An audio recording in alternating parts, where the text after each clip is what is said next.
Thank you. I wasn't expecting more applause, but I will always accept it. How are we all doing today? Very good. I was just backstage with a fan on me trying to stay out of this heat. I don't know how you people do it. Is everybody having a wonderful day? Yes. Are we ready for another story? Yes. Very good. This is a personal favorite story of mine. It is a beloved bedtime tale.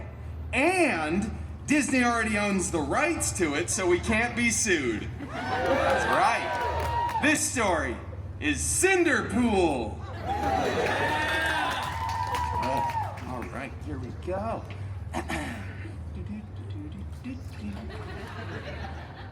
Why are you laughing? I have astigmatism. Ditto. Right? It's terrible, isn't it? It works.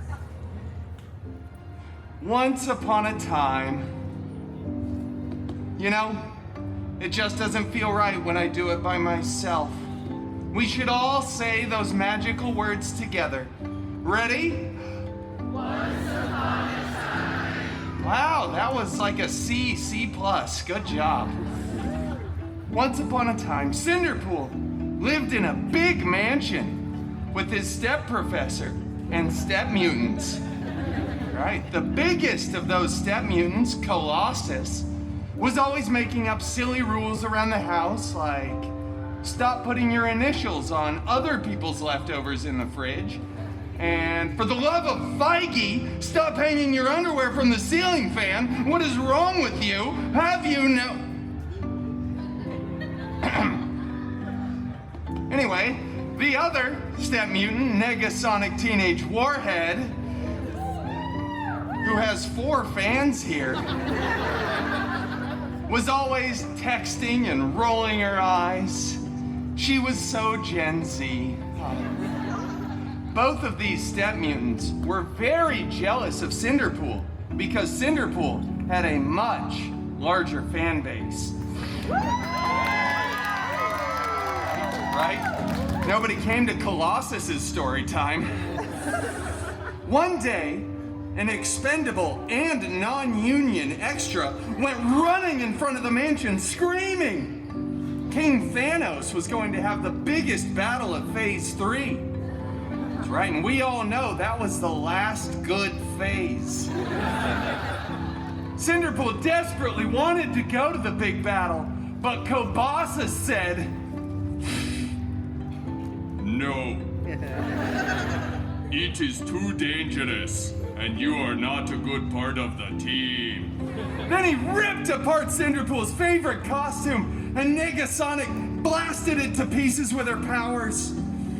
It was so cool, so Gen Z, so on fleek, no cap Sigma. Cinderpool was distraught, vulnerable and exposed as he stumbled out onto the mansion grounds, weeping and desperately trying to get that Oscar. But then he looked up and saw beginning to form was a magical golden sparkle circle. I know, it was cool. And out of that sparkle circle stepped his fairy hairy god-mutant. Out of the circle stepped his fairy god-mutant. I'll just move it over you. Wolverine! All right. Oh, fairy god-mutant Wolverine! I desperately want to go to the big battle, but my mean step mutants destroyed my costume. Shut up. He said lovingly. What? I'm doing a story, right? It's important. I need a costume. I can't go to the battle. You're my fairy god mutant. Do something with like a magic wand and a pumpkin. I don't know. Just get another costume then. And stop writing me into these stories. God. Wow, with that wonderful and somewhat Australian life advice, Cinderpool ran to the wardrobe department, got a new and freshly laundered costume, and headed to the big battle. Cinderpool was late, of course, because he stopped for some chimichangas at the local 7-Eleven. Yeah, but 7-Eleven doesn't sell chimichangas anymore, so he had to go to 3 other gas stations. Anyway, when he got there, the Avengers were winning. Captain America looked so good in those pants. Cinderpool looked for his fairy god-mutant Wolverine, who was... I'm going to Bim's. All right, it's fine. Disney didn't have the rights to him at this point anyway. Cinderpool surveyed the battlefield and noticed on the stairs of the alien spaceship a single glove. Who went over, picked that glove up, gave this child a high five. Hi. There it is, we got there. It was a beautiful glove. It was gold, encrusted with colorful jewels. There were 6 of them, not that that matters. Cinderpool said, I wonder who this fits, and put it on. After some buzzing, whirring, and clicking, it was a perfect fit.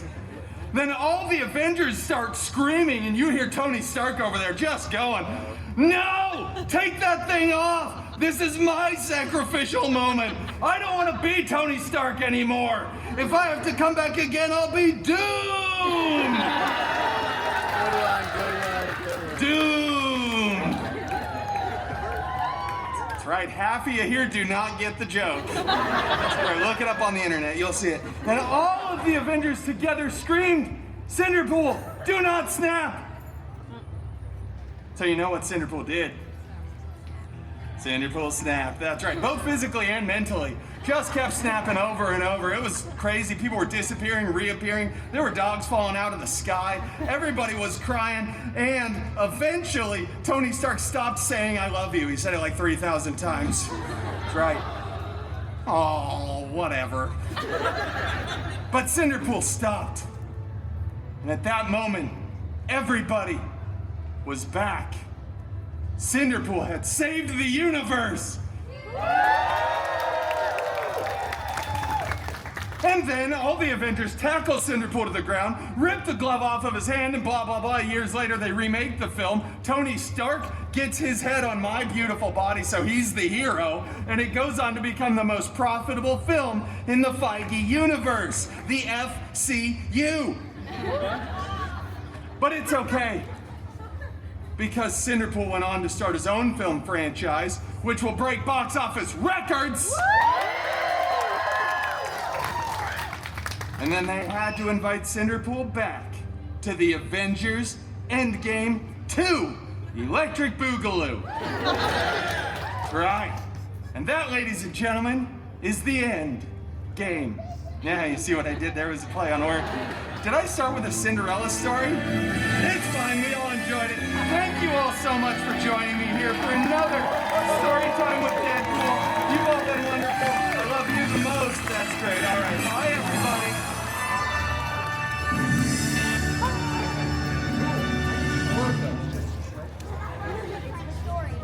Hey, I'm not gone yet.